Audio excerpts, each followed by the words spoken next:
So hey there, this is Kaylea Hendrickson on the campus of Huntington University. You are listening to Rooted. Make sure to subscribe to us on SoundCloud and iTunes.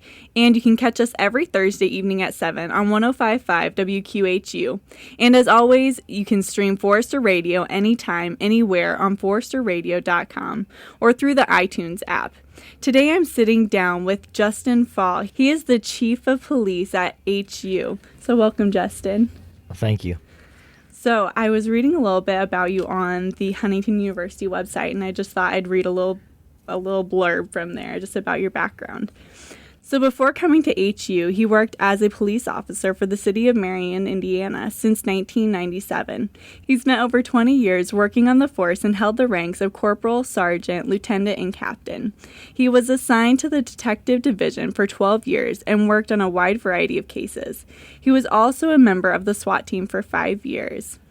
So with all this background, could you just tell us maybe a little bit about your family background and like your family? Sure. I'm married to my wife, Linda. We've been married for almost 10 years now, and I have a 8-year-old son, Justin Jr., and so that my wife is not confused about who she's yelling at, she hollers JJ at him. So, Aw, that's so cute.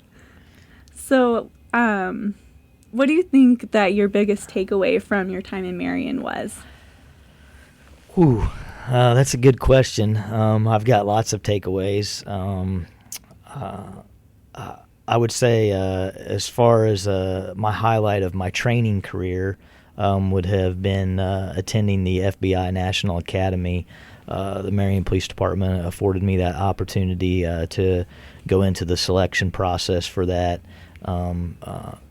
The state of Indiana gets to send 5 police officers every year to the FBI National Academy, and I put in with many other police officers, and I made the cut of those 5 for that session in the 250th session in 2012. So that was probably the highlight of my career as far as training goes. I'd say another takeaway from the Marion Police Department would be my investigative skills that I acquired over those 12 years of being a detective.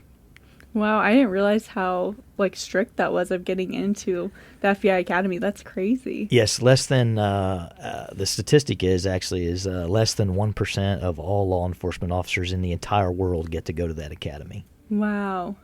That's awesome that you made it. What an honor. Yeah, it was a big honor, and I was proud to represent the Marion Police Department and proud to represent the state of Indiana in that session. Yeah. So what do you think, just from all your work that you did, even as a detective in the detective department, what would you say that one of your craziest cases would be if you could, pick a case? So probably one of the craziest cases I've ever worked didn't happen that long ago, actually.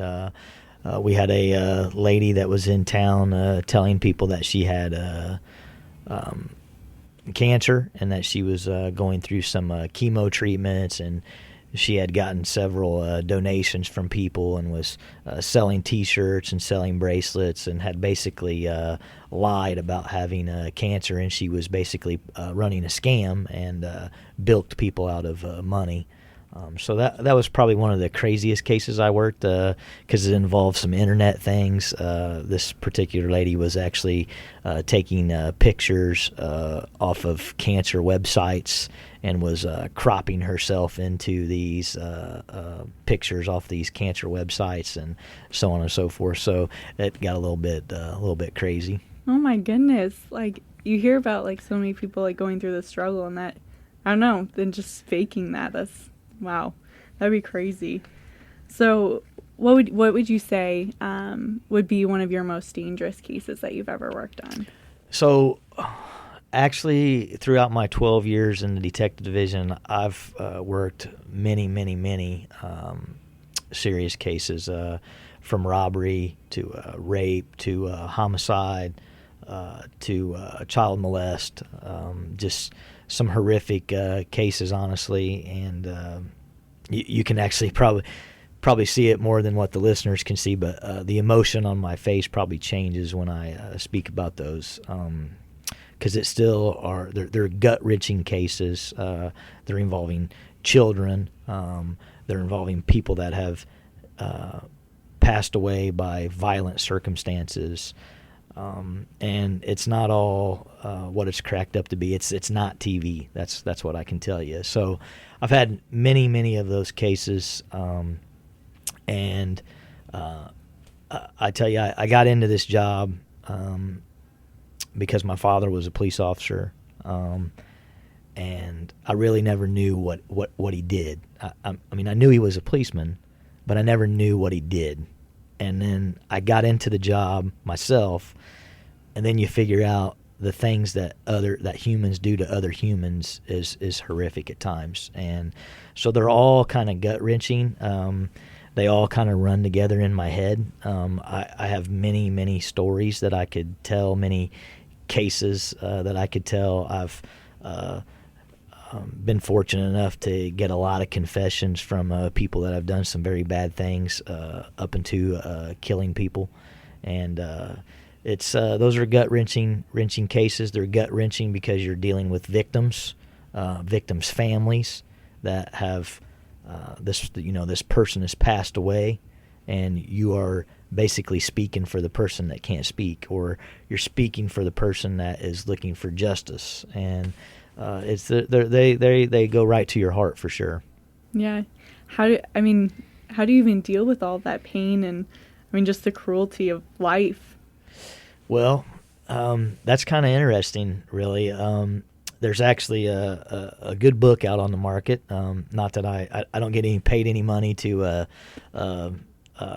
drop his name or drop his book or anything like that, but it's probably the best book that I've ever read. And I'm not much on reading, to be honest with you, but this book was actually a book that I've read a few times. Actually, I've dove into it, and the author is Dr. Gil Martin, and he talks in this book about how do you deal with basically managing of stress of police work. And so some of the things that you can do are to you can exercise to de-escalate yourself.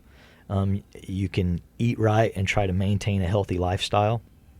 And believe it or not, and this is the problem, because most police officers, I'll be honest with you, most police officers don't go out seeking counseling and try to talk to people, even though that's what they tell you that you should do. And I certainly fall into that category. I don't really talk about things when it comes to that. I've basically I vent to my wife a lot back when I was doing those, and she's very supportive and things of that nature. But there are also some cases that she really don't want to hear about, so you don't want to drag other people into it with you. But so I try to eat right. I try to exercise routinely.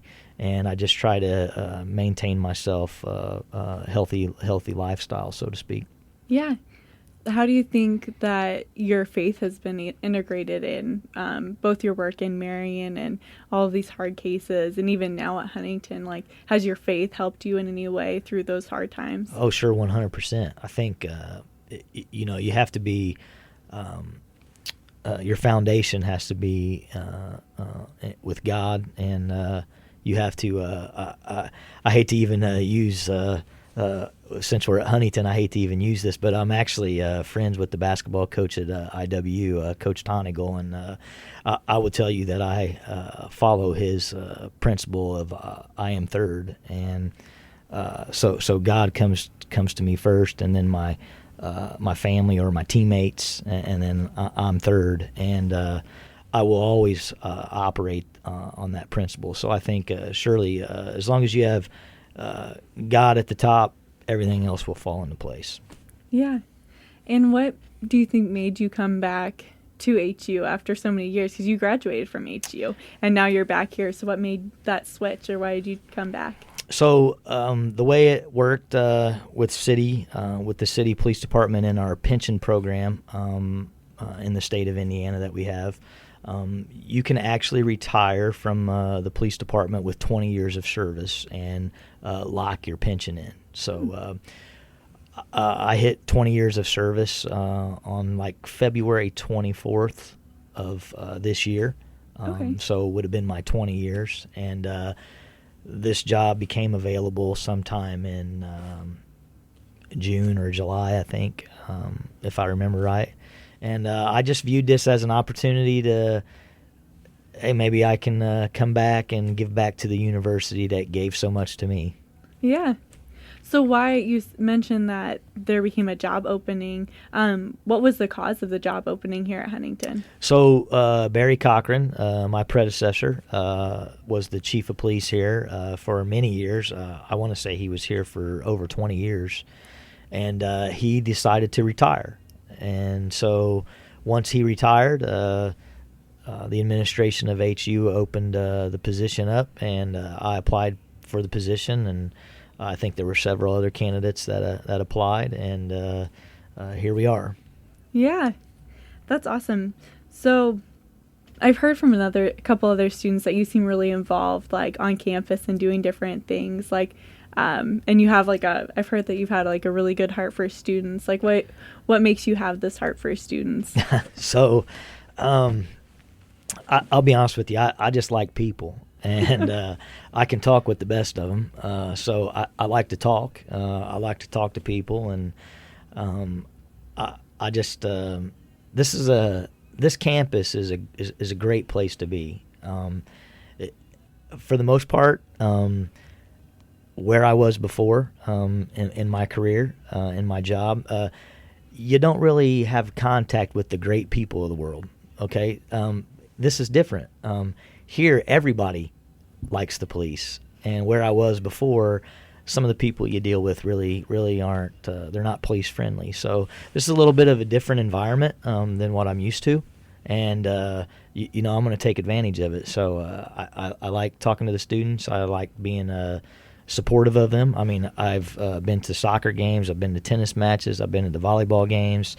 I'll continue to go to events. I've been to some of the student activity board events. Like, I'm going to go to the dance tonight, stop in there. So, I want the students at HU to feel comfortable with me, feel comfortable talking to me.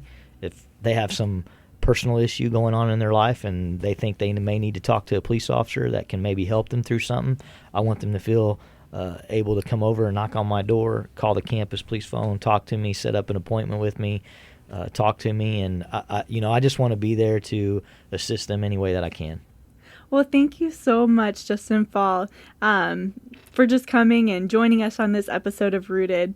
And thank you for listening. Make sure you subscribe to Rooted on iTunes and SoundCloud. And remember, you can listen to Forester Radio on 105.5 WQHU over the air in Huntington, or go to foresterradio.com.